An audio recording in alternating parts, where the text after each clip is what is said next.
Getting ready at TVA, we have a procedure. It's a summer readiness procedure, and we have step by step what we need to do. Summer readiness is completely different from when y'all were here for winter readiness. These equipment is used to be in an outside environment, so there's not quite as much.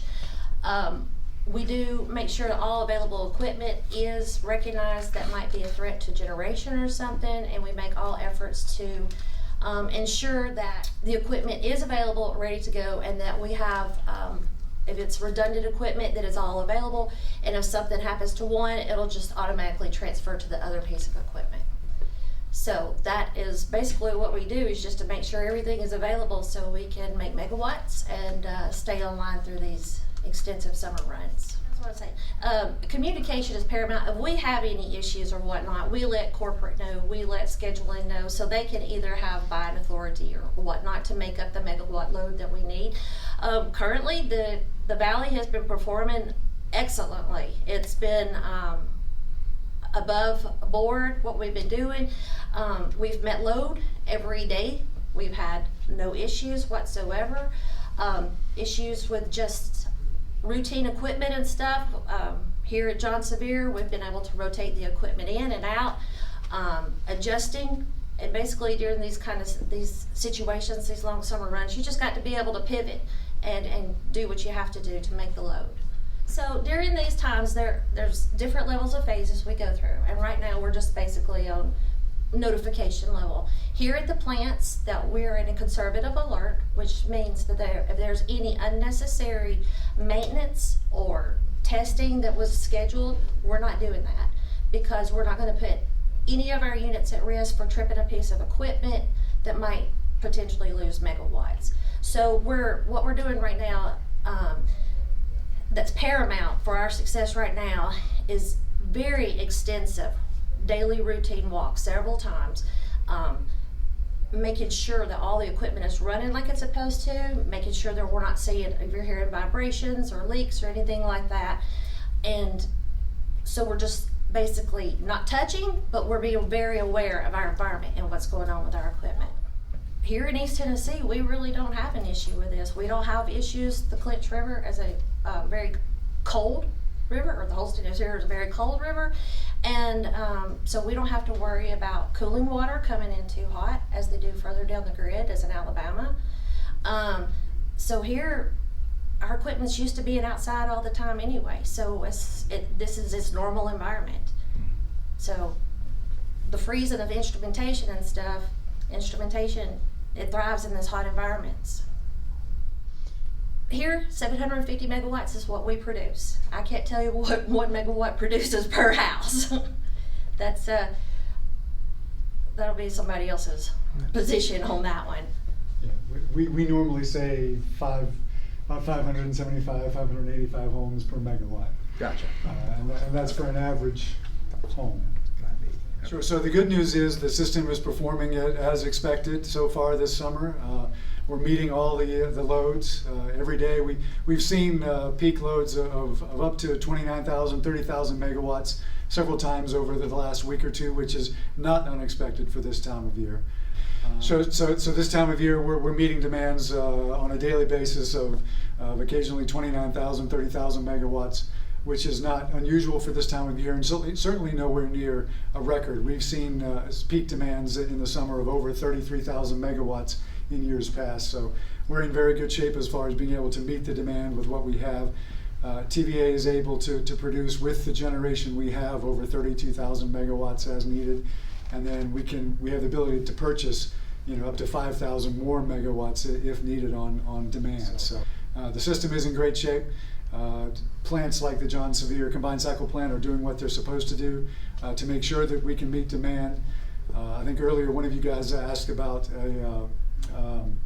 what area we serve. The good news is we're on an integrated power system, which means no one plant serves any one area.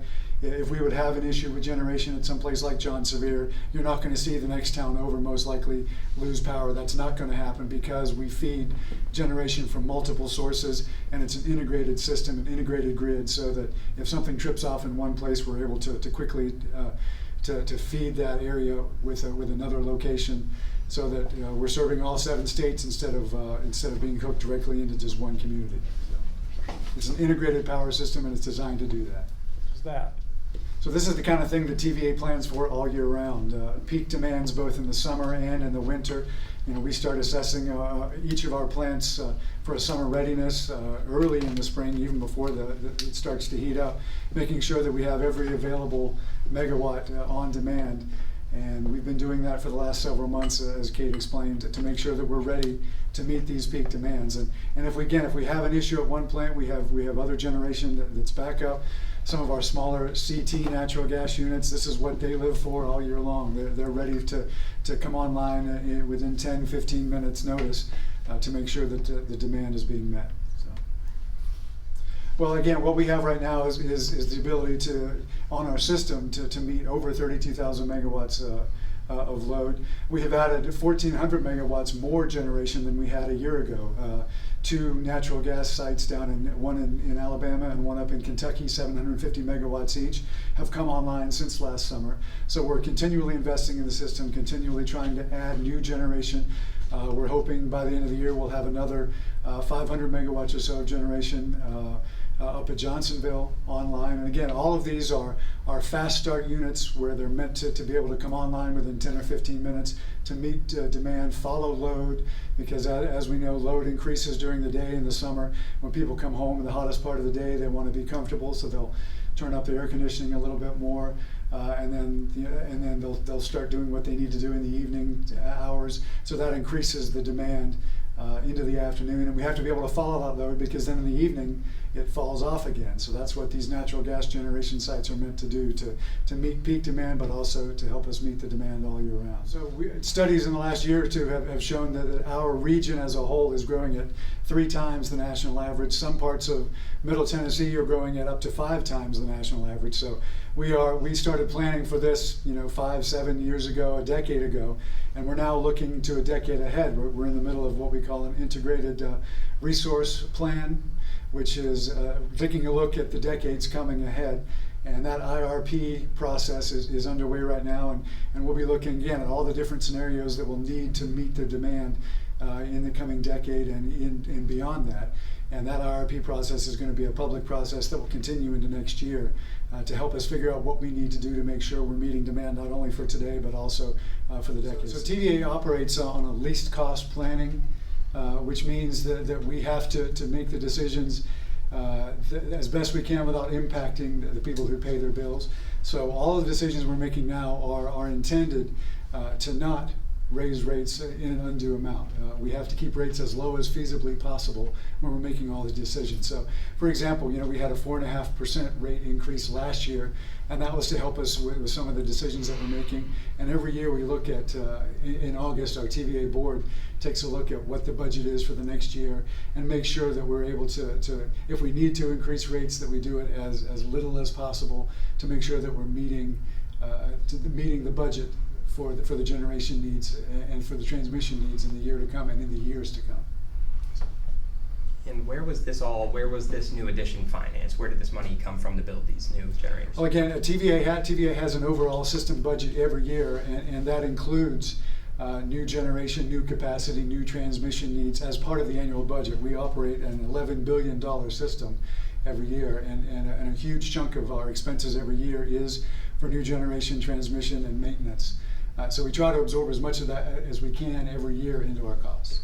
So certainly we know this time of year, number one, we have to meet our generation demands, but we're also being mindful that people will be paying their power bills and having to pay that extra expense for the summer months. As we generate more, that puts more of a burden on people who have to pay their power bills, and we're always looking for ways to encourage people to help save money on their own power bills. Simple things that you can do. For your thermostat, we say if you can keep your thermostat at about 78 degrees in the summer, but less important than the actual degree is your comfort zone. If you would normally have your thermostat set at 72 degrees this time of year, if you go up to 73 or 74, you can save up to 3% per degree on your power bill every month just by making that simple adjustment to a little bit off of where you might be comfortable. Simple things like closing the blinds in the hottest part of the day. That radiant heat where the sunshine is coming in your windows can make a big difference. So close those blinds on the side where the sun comes in.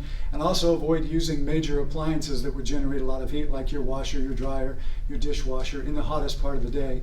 Try to do that in the evening hours or early morning. Not only helps us with the peak demand, but can help you save on your power bills.